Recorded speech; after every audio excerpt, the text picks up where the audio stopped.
Maraming salamat po, lalong-lalo na po sa mga nakakapanood ng video ito. Maraming salamat po dahil binigyan mo ng pagkakataon ng sarili mo para tingnan ang napakagandang opportunity. Dalawa lang po pag-uusapan mo natin. Una, pag-uusapan mo natin magandang produkto. Pangalawa, pag-uusapan natin magandang negosyo. Pero siguro mas maganda pag-uusapan muna natin yung magandang produkto dahil naniniwala po ako pag maganda ang produkto, maganda ang negosyo. Pag maganda ang negosyo, maganda ang produkto.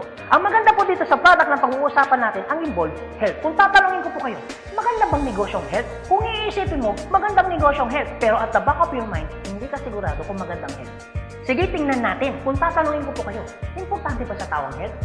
O sobrang importante? Alam mo kung bakit ko tinanong yan? Simple. Pag tinanggal ko ang tao, may health. Pag tinanggal ko naman ang health, may tao. Ngayon uulitin ko, importante ba sa tao ang health?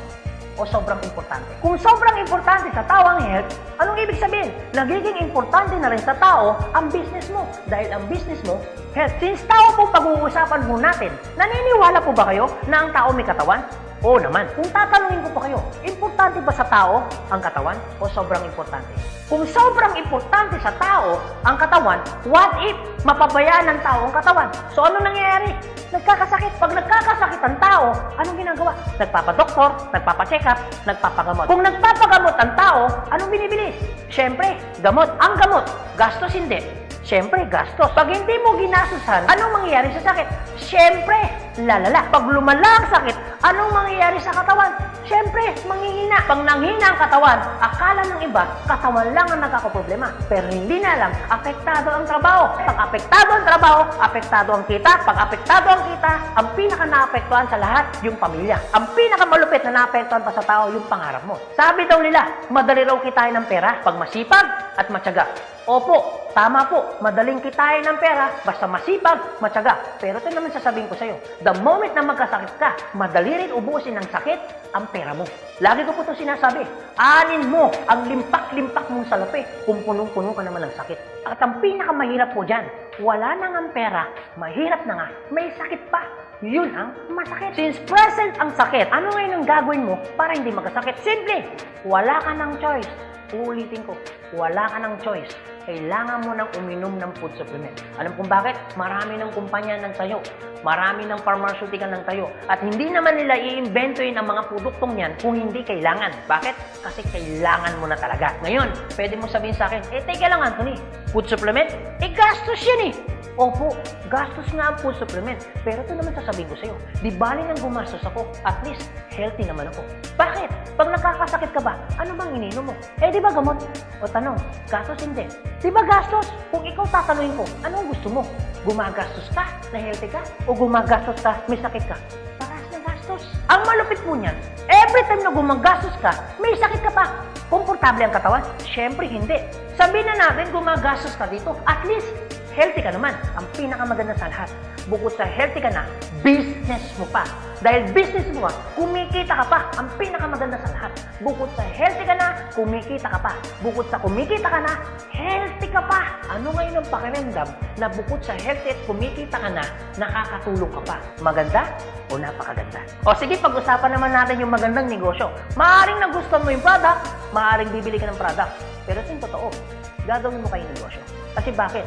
Pag business ang pinag-uusapan, hindi naman kasi lahat ng tao business-oriented. Karamihan ng tao is career-oriented. Alam mo kung bakit? Marami kasing tao na pagdating sa business, ang dami niyang perspective. Alam mo isa sa mga perspective ng tao pagdating sa negosyo?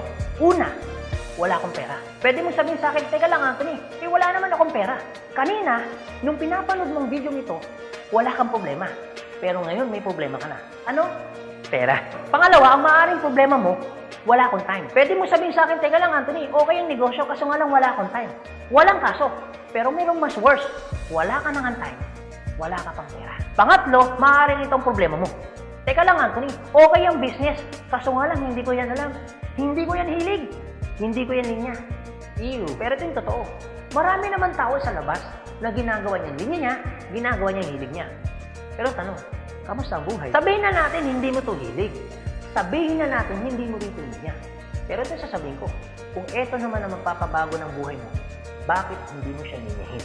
Pang-apat, maaaring ito isa sa mga problema mo. Teka lang, Anthony, okay ang business. Kaso nga lang, risky yan. Naku, malulugi lang ako. Ang pinakamalupit, hindi mo pa tinatayo yung negosyo mo, feeling mo, lugi ka na. Ang matindi niyan, ano malulugi sa'yo? Eh di ba sabi mo, wala kang pera? Eto tanong, kung problema mo ang pera, problema mo ang oras, problema mo dahil wala kang alam, kasi iniisip mo baka malugi ka, ito sasabihin ko. Hindi lang naman to ang una or pangalawang pagkakataon na pwede kang ma-involve sa business. Kung yan ang problema mo, bakit? Pagdating kayo ng panahon, yan pa rin kayo problema mo. Pag-usapan po natin ang life cycle. Naniniwala ka bang may life cycle? Oo naman, importante po ang life cycle. Kasi po, hindi po magiging balanse ang mundo pag walang life cycle. Isa sa mga dinadaanan ng tao na life cycle, yung pag-aaral. Kung ikaw magkakanak o magkakanak pa lang, pag-aralin hindi. Siyempre, pag-aaralin. Kawawa naman yung bata pag hindi natuto, hindi marunong magsulat, hindi marunong magbasa. Pagkatapos mag-aral, anong susunod? Siyempre, gagraduate. Pagkatapos graduate, anong susunod? Siyempre, magtatrabaho. Pero pansinin mo to. Meron po mga tao hindi nakapag-aral, hindi nakagraduate, pero nagtatrabaho. Bakit? Isa sa mga life cycle po na dinadaan ng tao, kailangan po magtrabaho. Etong tanong, gusto niyo po ba habang buhay nagtatrabaho? Siyempre, hindi. Gustuin niyo man po magtrabaho ng 60 to 65 years old, wala na ho kayong choice. Ang sasabihin ng boss mo, you're out. Bakit? Anong tawag ko doon? Retire. Pag kayo po ba nag-retire, may pera wala? Siyempre, meron. Anong tawag mo doon? Retirement fee. Dahil ikaw ay nag-retire, ang trabaho, tuloy tigil. Siyempre, tigil. Pag tigil ang trabaho, ang sweldo, tuloy tigil. Siyempre, tigil. Dahil tigil ang trabaho, tigil ang sweldo, ang gastos, tuloy tigil. Siyempre, tuloy. Dahil tuloy ang gastos, ang retirement fee na pinaghirapan mo, maubos hindi. Siyempre, pwedeng maubos. Para hindi maubos ang perang pinaghirapan mo, anong gagawin mo? Maaaring nag-iisip mo ngayon kung ikaw ang nakakapanood ng video nito. Maaaring siguradong maiisip mo ngayon, business. Ito tanong. Kung papasok ka ngayon sa business para hindi maubos ang pera mo, teka lang, akala ko ba kanina iniisip mo, teka lang Anthony, wala akong pera kasi mamumulan ako dyan. Pero sasabihin ko, kung iniisip mo kanina, wala kang puhunan, mamumuhunan ka kasi, eh di ba ganun din dito? Mamumuhunan ka rin. Di ba sabi mo kanina, wala akong time? Kung iniisip mo na wala kang oras, bakit? Pagtungtong mo ng 60, 65, may oras ka ba ba? Sabi mo kanina, wala kang alam. Pero tanong, bakit pagtungtong mo ng 60, may alam ka? Buong buhay mo nagtrabaho, hindi nag-business. Dahil wala kang alam sa business, anong mangyayari sa pera mo? Siyempre, mauubos. Anong sense, nagtrabaho mo ng buong buhay mo, papasok ka sa business, dahil wala kang alam sa business, ang perang pinaghirapan mo, mauubos lang. Kaya marami pong mga tao nagre-retire, pumapasok sa business, still broke pa rin. Alam kung bakit? Kasi wala silang alam sa business. Kung ikaw ang nakakapanood ng video nito, huwag po kayo mag-alala. Kasi bakit? Later pa naman yan. Pero kung tatanungin kita, kung papasok ka lang naman pala sa business, anong gusto mo? Ngayon o later? Alam mo kung bakit ngayon? Simple. Pag ngayon mo ba inaral ang business, ngayon ka nag-decision mag-business, ngayon mo ginawa ang business, ngayon mo matututunan? Yes. Ngayon ka rin kikita? Yes. Pero pag later ka nag-decision mag-business, later mo ginawa ang mag-business, later ka pumasok mag-business, later mo inaral ang business, later mo matututunan? Yes. Later ka rin kikita? Yes. Kung papasok ka sa business, anong gusto mo?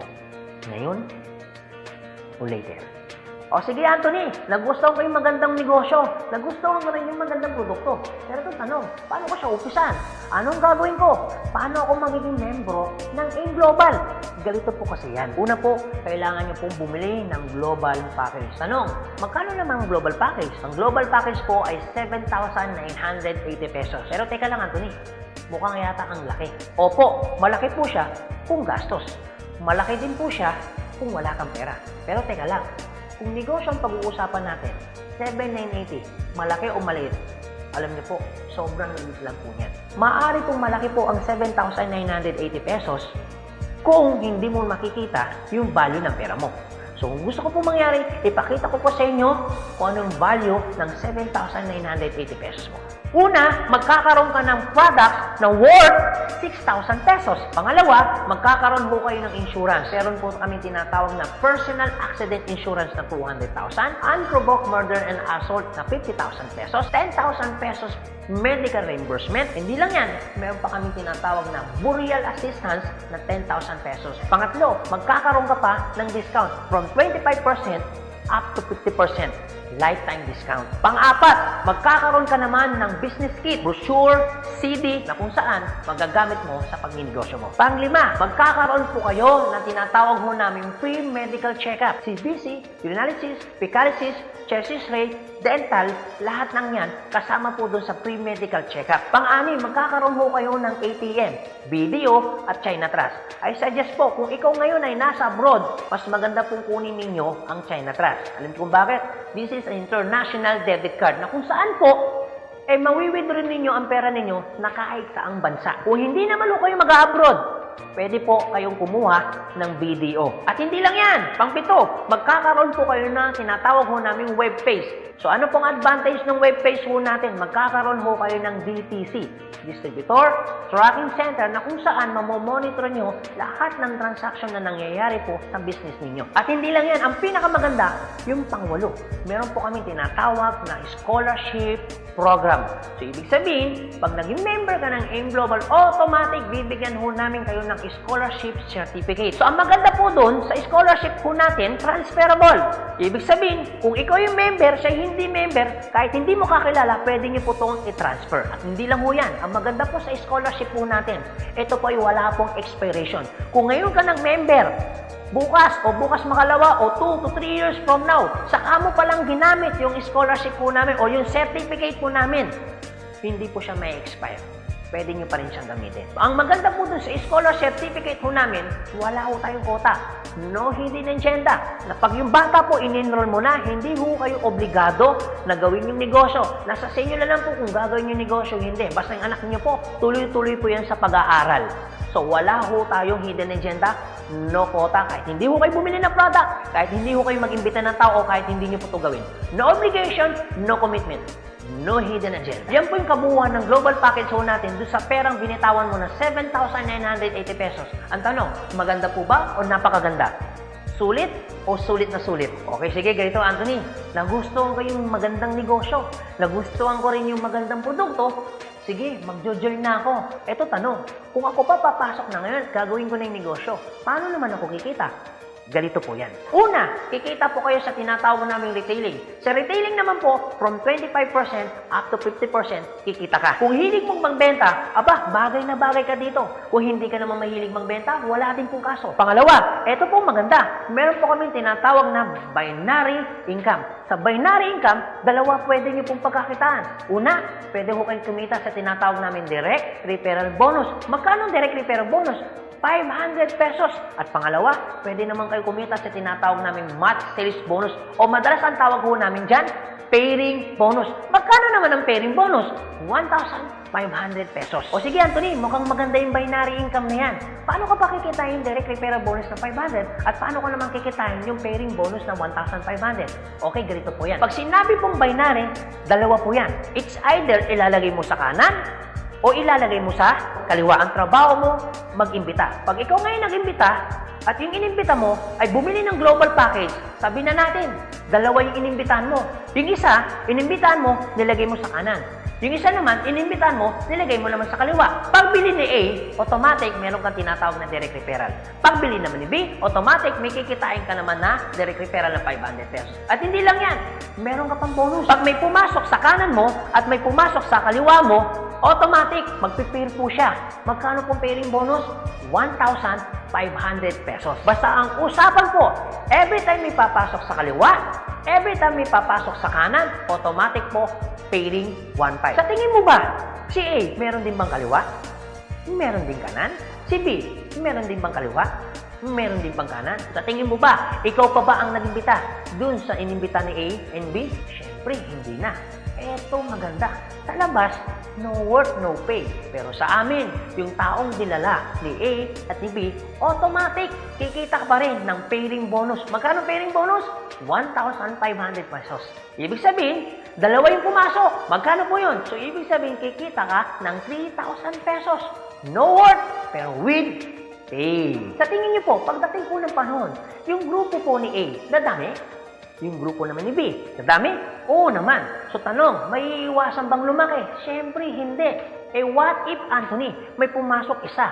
may pumasok isa, araw-araw. Anong ibig sabihin po niyan? Eh di ibig sabihin, araw-araw po, kikita ka ng 1.5. Eh paano kung Grade 2, Anthony? Dahil lumalaki po ang grupo, eh paano kung may pumasok 10 dito? Eh paano kung may pumasok dito 10 dito? Anong ibig sabihin yan? Eh di 10 po ng 1.5. So magkano yung 10 ng 1.5? Eh di 15,000. Eh paano kung araw-araw yan? Eh di ang ibig sabihin po yan, araw-araw po yan, 15,000, 15,000. Tuloy-tuloy po yan. Ang pinakamaganda niyan, yung 15,000 po ba? Malaki maliit? Siyempre malaki. Pero hindi lang mo yan. You have opportunity para kumita ng 24,000 pesos per day. Alam ko medyo nag-iisip ka. Maaaring iniisip mo na hindi ka kikita.